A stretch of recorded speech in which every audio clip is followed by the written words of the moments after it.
Syederalun, Hasto Kristianto selaku Sekjen PDIP mengingatkan Ketua Majelis Tinggi Partai Demokrat Susilo Bambang Yudhoyono atau SBY untuk berhati-hati jika ingin mengganggu Presiden Joko Widodo atau Jokowi.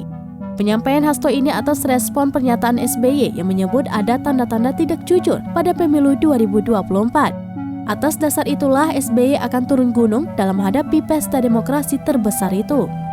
Hasto menyindir pernyataan turun gunung ini dengan menyebut bahwa SBY tidak pernah lagi naik gunung.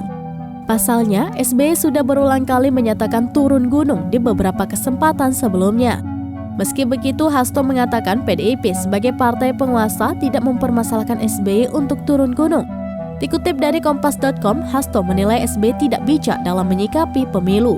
Ia kemudian menuding balik SBY dengan mengatakan bahwa puncak kecurangan dalam sejarah demokrasi Indonesia justru terjadi pada pemilu 2009. Menurutnya, manipulasi DPT saat itu lebih masif dibandingkan era Soeharto.